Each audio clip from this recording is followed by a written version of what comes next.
Matius bab 14 ayat 22 sampai 33.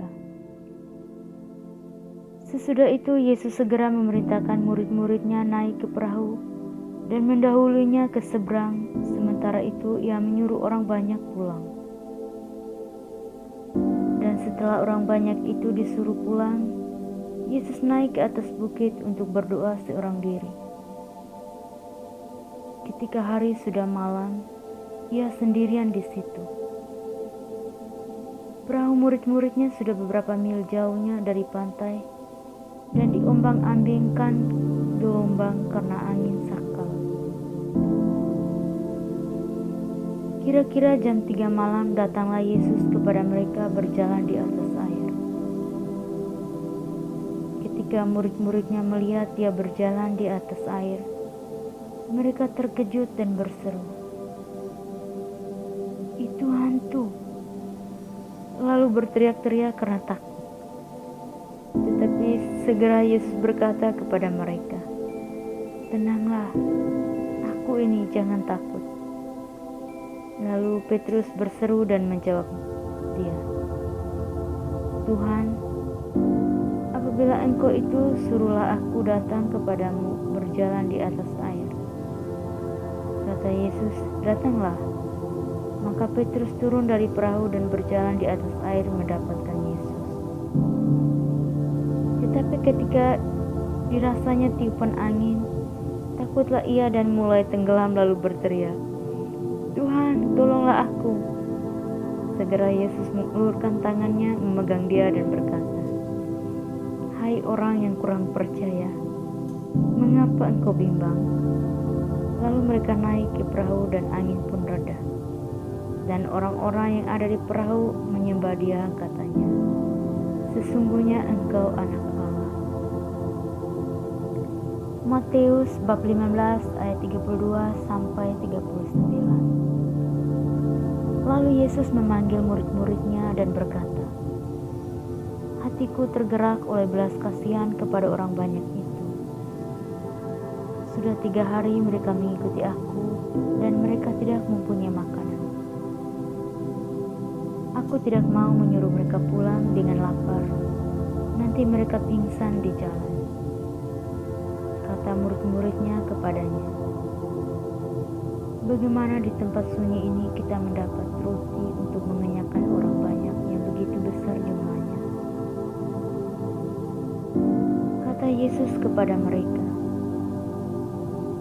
"Berapa roti ada padamu?" 7, jawab mereka. "Dan ada lagi beberapa ikan kecil." Lalu Yesus menyuruh orang banyak itu duduk di tanah. Sesudah itu ia mengambil ke-7 roti dan ikan-ikan itu, mengucap syukur, memecah-mecahkannya dan memberikannya kepada murid-muridnya. Lalu murid-muridnya memberikannya pula kepada orang banyak. Dan mereka semuanya makan sampai kenyang. Kemudian orang mengumpulkan potongan-potongan roti yang sisa, 7 bakul penuh. Yang ikut makan ialah 4.000 laki-laki, tidak termasuk perempuan dan anak-anak. Lalu Yesus menyuruh orang banyak itu pulang. Ia naik ke perahu dan bertolak ke daerah Magadan. Matius bab 17 ayat 14 sampai 21. Ketika Yesus dan murid-muridnya kembali kepada orang banyak itu, datanglah seorang mendapatkan Yesus dan menyembah, katanya, "Tuhan, kasihanilah anakku. Ia sakit ayan dan sangat menderita. Ia sering jatuh ke dalam api dan juga sering ke dalam air.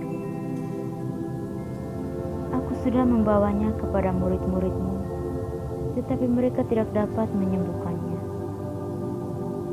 Maka kata Yesus, "Hai kamu angkatan yang tidak percaya dan yang sesat, berapa lama lagi aku harus tinggal di antara kamu? Berapa lama lagi aku harus sabar terhadap kamu? Bawalah anak itu kemari." Dengan keras Yesus menegur dia, Lalu keluarlah setan itu daripadanya, dan anak itu pun sembuh seketika itu juga. Kemudian murid-murid Yesus datang, dan ketika mereka sendirian dengan dia, bertanyalah mereka, "Mengapa kami tidak dapat mengusir setan itu?" Ia berkata kepada mereka, "Karena kamu kurang percaya. Sebab aku berkata kepadamu, sesungguhnya sekiranya kamu mempunyai iman sebesar biji sesawi saja, kamu dapat berkata kepada gunung ini, 'Pindah dari tempat ini ke sana,' maka gunung itu akan pindah, dan takkan ada yang mustahil bagimu. Jenis ini tidak dapat diusir kecuali dengan berdoa dan berpuasa." Matius bab 18 ayat 12 sampai 14. Bagaimana pendapatmu?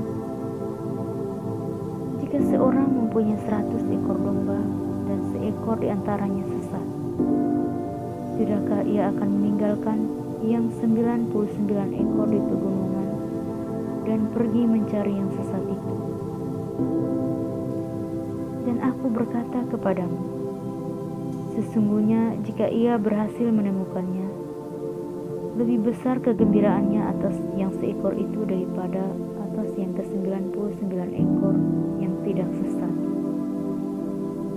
Demikian juga Bapamu yang di surga tidak akan menghendaki supaya seorang pun dari anak-anaknya ini hilang. Matius bab 18 ayat 15 sampai 20. Apabila saudaramu berbuat dosa, tegurlah dia di bawah 4 mata. Jika ia mendengarkan nasihatmu, engkau telah mendapatkannya kembali. Jika ia tidak mendengarkan engkau, bawalah seorang atau 2 orang lagi, supaya atas keterangan 2 atau 3 orang saksi, perkara itu tidak disangsikan. Jika ia tidak mau mendengarkan mereka, sampaikanlah soalnya kepada jemaat. Dan jika ia tidak mau juga mendengarkan jemaat, pandanglah dia sebagai seorang yang tidak mengenal Allah, atau seorang pemungut cukai.